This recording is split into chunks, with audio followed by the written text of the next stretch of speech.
Um bom dia, paz e graça, igreja. Sou o pastor Fábio da Igreja Batista Nacional Betsaida. Hoje nós estamos aqui para conversarmos um pouco sobre o livro de Marcos, capítulo 13, que nos relata sobre os sinais que acontecerão antes da vinda de Jesus. Marcos capítulo 13, a partir do verso 1, diz assim: Quando Jesus estava saindo do templo, um dos seus discípulos lhes disse: Mestre, que pedras, que construções? Jesus respondeu: Você está vendo essas grandes construções? Não ficará aqui pedra sobre pedra que não seja derrubada.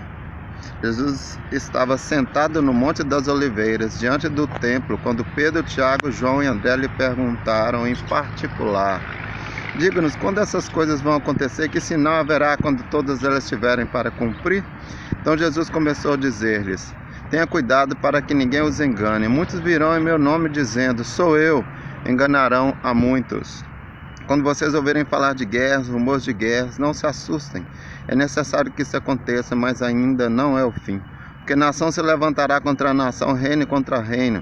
Haverá terremotos em vários lugares, também fomes. Essas coisas são o princípio das dores. Estejam de sobreaviso, porque as pessoas os entregarão aos tribunais, às sinagogas.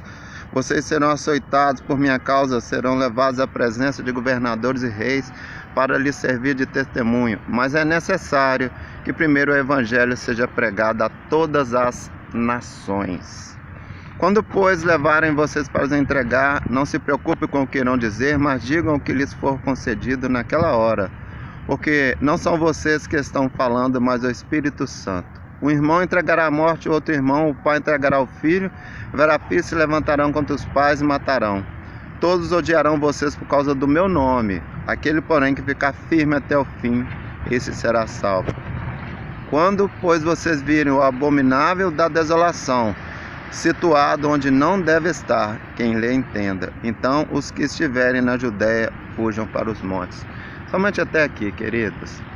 Querido Deus, estamos diante da Tua palavra, que é viva, que é eficaz, que é mais cortante que espada de dois gumes, que é apta para discernir pensamentos e intenções do coração, que é um instrumento no qual o Teu Espírito usa para edificar a Tua igreja, para conselho, para exortação, para ensino, para educação. Deus, que o Senhor, ó Deus, nos desperte, ó Deus, e fale conosco, ó Deus, poderosamente. A Ti a honra, a Ti a glória, a Ti o domínio, a Ti a força, o poder e a majestade. Nossas vidas, nossas almas são do Senhor, a igreja é do Senhor, todas as almas são Suas. Nós nos entregamos ao Senhor. Aleluia, Deus. Queridos, os discípulos, eles estavam com Jesus, pelo menos 4 deles citados aqui: Pedro, Tiago, João e André. E Jesus, ele estava no templo e os discípulos viraram para ele e falaram: Mestre, que pedras, que construções, quão admirável era aquele templo, quanta riqueza naquele templo. E ele estava falando naquele momento, na verdade, do terceiro templo construído por Herodes, porque o primeiro templo foi destruído por Nabucodonosor. O segundo templo também foi destruído, e agora ele fala que era admirável aquela construção. E os judeus, eles têm por hábito admirar muito e valorizar muito o templo. Até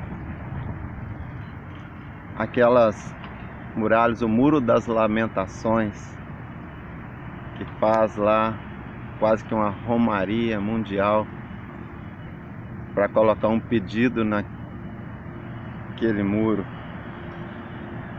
Que sinal haverá Jesus ele diz o seguinte: eu vou mexer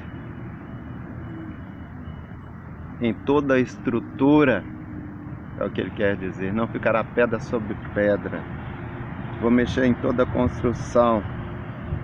É certo que o cumprimento dessa profecia de Jesus se cumpriu, o templo foi destruído, mas na verdade o verdadeiro templo que Jesus se preocupa somos nós, e não sabemos disso. E ele diz o seguinte: a pergunta continuou: que sinal haverá? Jesus ele compara com uma mulher sentindo contrações para dar à luz. Ele cita algumas coisas que traz dor, mas neste momento ele cita algumas situações. Por exemplo, ele diz para nós que somos templo para a igreja: vos tentarão enganar. Estejam de sobreaviso, tomem cuidado, é o que ele diz. Se levantarão falsos cristos, verso 6, verso 22. E o falso Cristo tem se levantado com o espírito de engano, porque o Cristo verdadeiro, que levou sobre si os seus pecados, que exige de você arrependimento, reconciliação, restituição, pedido de perdão, que você, ao levar a tua oferta até o altar, você primeiro reconcilie com seu irmão. Esse Cristo não tem sido pregado. O evangelho das boas novas não tem sido pregado, porque o Cristo que tem sido pregado é um Cristo de troca, uma aproximação interesseira. Tem se levantado muitos falsos cristos e tem se anunciado um Cristo que não é o nosso Cristo. Não é um Cristo que oferece outra face, não é um Cristo que caminha 2 milhas se é necessário. Pelo contrário, é um Cristo de um evangelho cantado de: ai de você se levantar contra mim, porque Deus vai te punir. Na verdade, ele também cita algum outro sinal. Ele fala assim: vos entregarão aos tribunais. E pessoas dentro das igrejas, elas mesmas, irmão, irmã, lideranças religiosas, se apegam a leis para tentarem levar os outros a tribunais. E quero pegar emprestado a declaração de Mateus 24, que é um texto paralelo neste ensino, versículo 12, que fala: o amor de muitos, o amor de quase todos vai esfriar. Irá se multiplicar a iniquidade, e o amor de quase todos vai se esfriar. Bom, ele começa ainda, ele continua dando os sinais, mas ele diz assim: mas, versículo 10, é necessário que primeiro o evangelho seja pregado a todas as nações. Queridos, acorde. A tecnologia, a internet, as traduções, o evangelho tem sido pregado de uma forma ou de outra. O evangelho tem chegado, e de uma forma rápida, porque da forma que o mal também se intensifica através da internet, é semeado. A palavra também tem sido semeada por muitos, porque ainda existem os fiéis na terra. Ainda que alguns se coloquem como Elias e acham que eles são os únicos, ainda existem outros que não se curvaram diante do senhorio, o Deus deste século, e estão semeando a palavra verdadeira. Mas que palavra é esta? Que evangelho é este? Porque Atos 1:7 diz assim: ele lhes afirmou: não vos compete saber as épocas ou as datas que o Pai estabeleceu por sua exclusiva autoridade. Contudo, recebereis poder quando o Espírito Santo descer sobre vós, e sereis minhas testemunhas, tanto em Jerusalém, Judeia, Samaria, até os confins da terra. É um evangelho pregado pelo Espírito de Deus, que usa o servo dele, que usa quem ele encontra para proclamar as boas novas da salvação. Nós tomamos como exemplo o sermão de Pedro, em Atos 2, a partir do verso 14. Pedro, com um sermão, sem talvez ter passado como Paulo, que estudou aos pés de Gamaliel, Pedro também, ele teve uma formação aos pés de Jesus, o mestre dos mestres, que usado pelo Espírito, depois do Pentecoste, ele disse: esses homens não estão embriagados. Ele foi testemunha daquilo que ele viu e ouviu, e ele aplicou a palavra. Isso que está acontecendo é proferido pelo profeta Joel, que diz que nos últimos tempos eu derramarei o meu Espírito sobre toda a humanidade. Ele disse: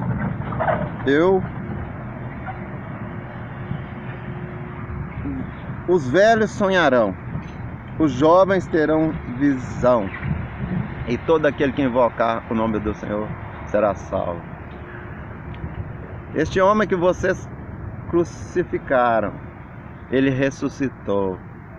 Ele diz: Davi, a sepultura de Davi está entre nós, mas este homem ressuscitou. Ele venceu a morte. Este é o conteúdo da mensagem de Pedro em Atos 2. Ele diz assim, e eles dizem assim: e o que nós faremos então? E Pedro, sem temor, ele fala assim: que vós se arrependam, que vocês se arrependam, e recebereis o dom do Espírito Santo. Nós continuamos com a questão dos sinais e a pergunta que foi lançada pelos discípulos. Jesus, ele continua transcorrendo, porque no livro de Apocalipse João tem uma visão, ele coloca por meio de figuras e analogias aquilo que ele viu. Agora é o próprio Jesus dizendo o sinal: quando você vir o abominável da desolação, em que falou o profeta Daniel.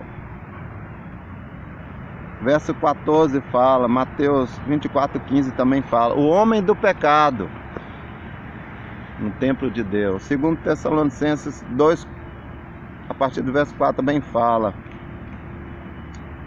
Daniel 9:27 também fala sobre esse homem do pecado. Fala que existirá um homem, e este homem vai ser lhe dado um poder para governar intenso. E ele é chamado homem do pecado, ou abominável da desolação. Ele se opõe sobre tudo que se chama Deus e objeto de culto. É lá em 2 Tessalonicenses 2. Existe algo que o detém ainda. Porque este homem ainda não se manifestou? Porque este homem da iniquidade, o ministério da iniquidade não se manifestou. E diz em 2 Tessalonicenses que existe algo que o detém, e o que o detém é o Espírito de Deus que ainda está na terra e ainda não foi tirado.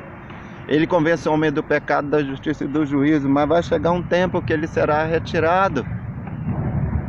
E aí o homem do pecado se manifestará, o ministério da iniquidade, ele vai aparecer com sinais e prodígios, com mentiras e engano, e vai enganar muitos dos escolhidos. Mas, na verdade, queridos,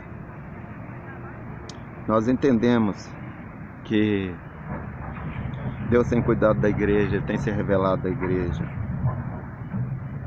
Tessalonicenses também diz E 1 Coríntios 15, 52 também diz que tem um outro sinal para o povo de Deus. Diz assim: num momento, num abrir e fechar de olhos, ante a última trombeta, porque a trombeta soará e os mortos ressuscitarão incorruptíveis e nós seremos transformados.